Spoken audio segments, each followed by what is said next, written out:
Hi there, I'm Mark. Welcome to Lumen Studio.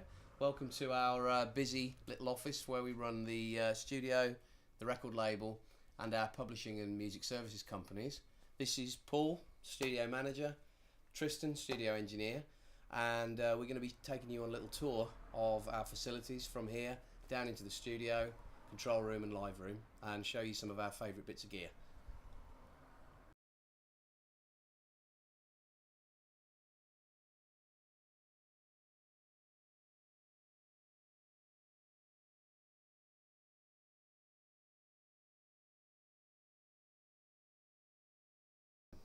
Well, over here, this is the main input for Pro Tools. Beneath it's the old ADATs, which is still here, still get used, not that much, but they're here, and we can do anything with them if we want. Here, obviously, is one of the specials of the studio is the Space Echo. Can't be without it. It's sort of one of the best delays you can use. You can go over the top with it. You can be really subtle with it. It's perfect. It's actually had to be moved away from the desk because we were just putting it on everything and just using it on everything, and when it sat right next to you, the temptation was just too much. So we've just moved it away a little bit. So yeah, that's pretty much self-explanatory. We've got a couple of noise boxes down here, which are old units, which are knackered, but they don't really work. But when you plug them in, you can get some really mental sounds out of them. So that's quite good. Over here, mainly, it's pretty much sampling rack. We've got the old F760, which is great for bottom end. Emus, which are very quick. They speak for themselves. The VP 9000, which is an interesting article, not really used, comes out of every now and then. We've got these two crazy things. This is an old guitar effects rack. It's got loads of different things. Again, it's an old bit of kit. It's noisy as anything, but it's got some great effects. And this is just an old home build front end preamp, which is again, it's pretty crazy. It's just mental noises come out of it, which is nice. Then over here, this is our front end rack. Preamps and compressors. Pretty much everything we do, live wise or in here, goes through here at some point before we hit Pro Tools. You've got the Joe Meeks, which is quite nice because it's got the impedance matching on it for some of the older mics. Then we've got the SSL preamps and compressors. The Neve preamp, which is great. That can just be cranked and cranked and cranked, and you can really get some good sound out of that. DBX is quite good. It's very powerful compressors, very over the top. It's good fun. This SPL Gold mic, it's a cheaper bit of kit, but it's one of the best preamps we've had in. It just really works. It works great on vocals, on guitars, anything. And obviously TLA audio stuff, which is just fantastic. But this pretty much we use for everything. Everything goes through here at some stage, even if it's just a little bit of compression or a fraction, just to go through before we go to tools. These old things are these great, the reverbs. I think that one was £3, and I think that one was about £7. They're both old spring reverbs. But it's one of those great things. You couple these with some of the noises coming out there and the Space Echo. It's wonderful sounds. But this is actually like a reverb mixer rather than a reverb unit. So you've got like four channels going in, and then the amount of reverb you want, and then one output. So it's just crazy. And again, this works in pretty much the same way. But yeah, they're great little toys, and they do actually work nicely as well. They're not just crazy toys. They actually do add a nice. If you want that genuine sort of cheap sort of spring sound, it works really nice. Good on vocals and good on percussion and drums and stuff. But yeah, they're great. I mean, as I say, one was £7 and one was £3, I think. So. But they're perfect. This actually is very important. The Rosendal, the nano clock.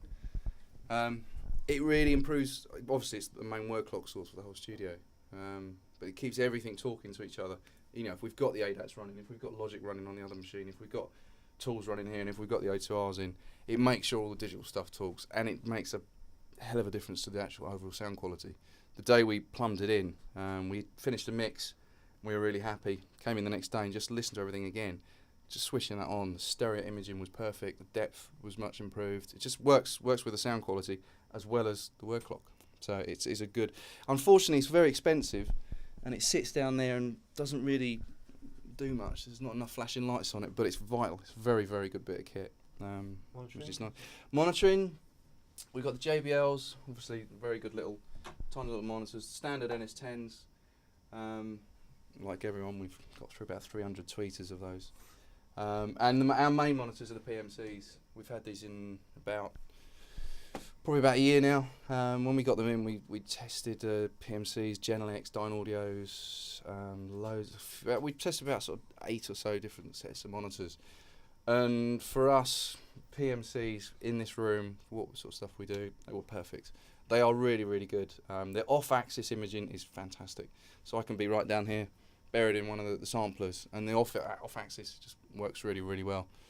They are very, very good detailed, and I think as well they work well alongside. You know, if you're AB and flipping between different monitors, they work really, really well.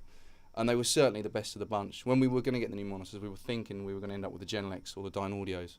But when we got them in, listened through a few mixes that we were working on and that we had done, they just perfect. And we've also done a lot of mastering elsewhere in other mastering studios which had big PMCs. So we AB'd them, you know, with some stuff that we'd taken there and had a listen, and they just worked well. And they you can't fault them. And desk-wise, how do the two work together, or do they not work together? They do. I mean, primarily the O1 is here. It's used. Most of the time when it's used, it's just as a submixer. Just if we're bringing loads of effects, and again, if we've got little noises and coming off silly little machines, we just throw them through there, and it's like a submixer going into the O2R or going into tools, and then it's coming back out again.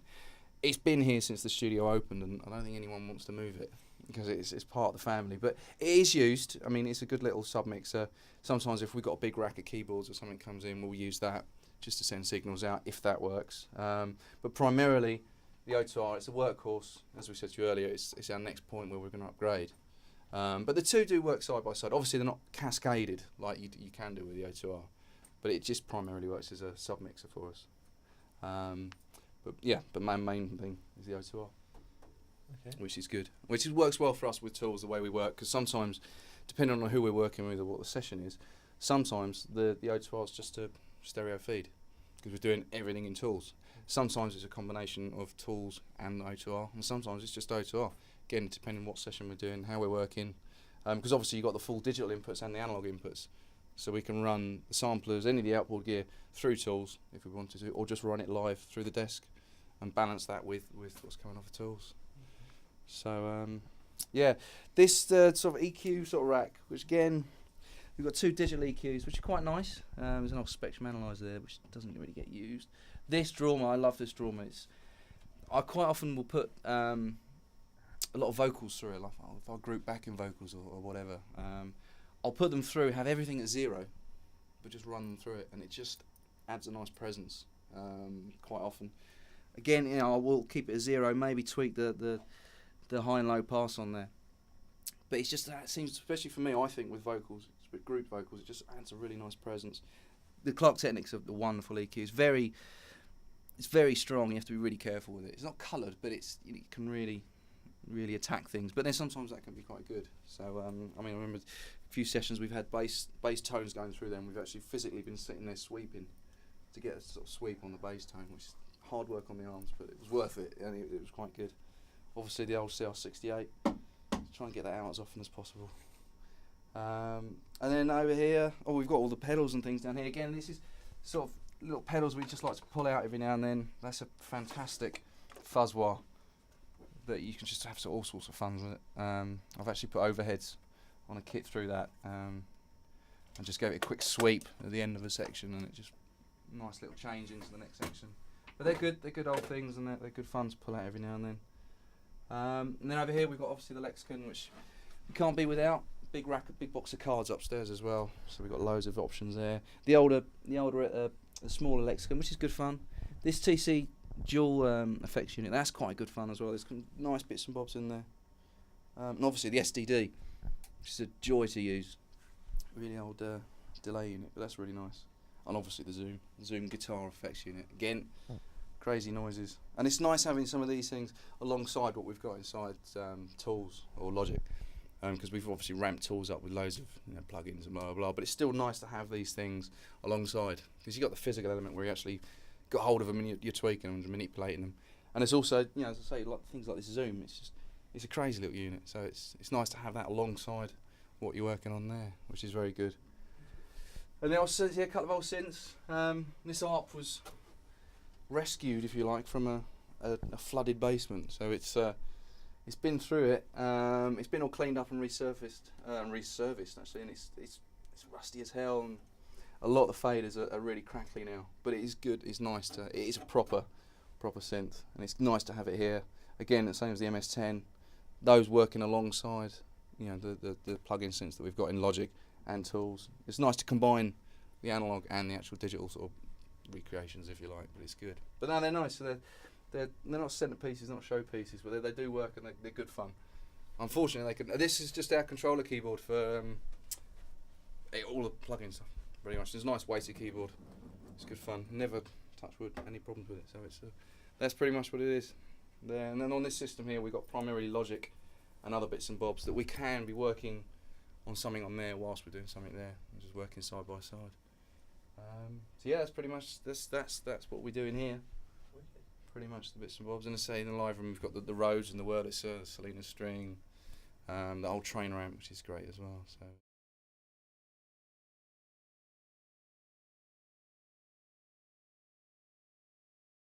Yeah, as I was saying earlier, we've got this the old Selena string, which is holding together just about. Lovely little sound along with the Wurlitzer and the Rhodes. And with this trainer, we quite often put some of these, when we have the Rhodes set up as well, we have them just all running through the trainer. And we'll mic the trainer up, crank it, and it just gives everything a nice sound. And the trainer's got a lovely spring reverb and a lovely tremolo on it as well, so that always works very nicely. But it's nice to keep that sort of organic sound coming from the keys, especially the Selena. I mean, if you distort that going through the trainer, it's a lovely. Or you can keep it nice and clean and just really texture stuff up in the background. It's lovely. So room-wise, where do you usually get kits over there? Kits, a bit of both. We can go down that end because that end's a bit more deader. It's a bit more treated, if you like, to keep it deader. So we can go in, put stuff down there. We do a lot of vocals in that end, and this end's a lot more livelier. So it just depends on what we want to do. If we want to keep the drums tighter, and we'll stick them in the dead end and keep them down. But then again, with here, because we left the walls open, there's a lot of reflections down this end. So we can, if we want it more trashy, up here, bring up this in. And then we do a lot of horns and brass sections and strings up here as well, because you just get that sound flashing around off the walls. And it's very nice. As long as you keep it under control, you can just really put some texture in. And we did some strings recently where it was a quartet, and we stuck them in the dead end, got them in as tight as we can to keep it all compact. And then we got them to overdub it all in the live end, over the top, and then just combined the two, which worked really, really well. And I think we ended up putting the livelier stuff just underneath, and then covered it in spring reverbs and some old plate reverbs, and it just gave it a nice sort of Phil Spector sort of sound underneath. It was just worked well. It worked really well. But yeah, I mean, the room's really good. It's not the biggest room in the world, but it's great sound. Really, really nice sound in there. I haven't had any problems with anything. Drums. We've had 12-piece Egyptian choirs, we had the whole room full of gongs and these big racking systems, and there's about 8 different gongs and loads of singing bowls. Miking that up was good fun, but it sounded great at the end. And the room just really, really, really works well. It's great. No problems. I'm Tristan, one of the engineers, and just have a look around at some of our microphone cupboard really. It's a sort of bit of a selection between the more sort of industry standard ones and some of the older weedy kind of vintage things that we've got really. So it gives you an idea of what you can expect to be sitting in front of you when you're recording here. Yeah, with the U87, even though it's a bit of an industry standard, you just have some producers and some session vocalists expect to see U87 in the studio. So we've got one of those in there, and it's not just for vocals. I mean, across the board, it's a fantastically versatile microphone. Good for room mics. I mean, you hear it straight away, the quality of the microphone. Similarly with the Sennheiser here, I mean, both of these are just sort of really sort of world-class condenser mics really. They're both got lots of switchable patterns on them, so you can play around with different microphone configurations. I mean, we're not too much into doing your decker trees and too much of that kind of thing here, because it takes so much time to set it up, and quite often you just want to sort of get the session running and things like that. So, but we can sort of play around with a bit of Midland side microphones and stuff, and having these microphones with their switchable patterns and stuff does give you the opportunity to do that kind of thing. In the sort of vintage area of stuff, we've tried to stock up as much as possible in that respect, because obviously we've got a lot of with Pro Tools and things downstairs, we've got that kind of that expected nature of the stability of having the Pro Tools platform, and you throw a lot of these sort of vintage microphones at that with the kind of valve preamps that we've got downstairs that Paul mentioned. Got the AKG D202s, which are actually dynamic mics. Brilliant. We've got a pair of those, one in there as well. Probably you recognise them if you looked hard in the Houses of Parliament. They actually have them on the speakers boxes at the Houses of Parliament. Obviously these are a slightly older model, so maybe you can imagine some 1970s politician making a budget speech or whatever through one of these. Maybe that was the history of them. But fantastic, again, they're great as drum overheads, great on guitar cabs, great on vocals if you've got one a sort of less sort of pristine vocal sound, a nice sort of warm, famous warm word for that kind of thing as well. Old 1970s, I think this is a Neumann Neumann KM84, sorry.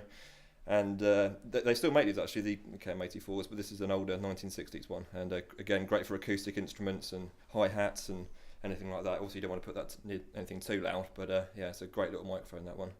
And probably the pièce de la résistance with our vintage microphones here is a 1960s Lomo.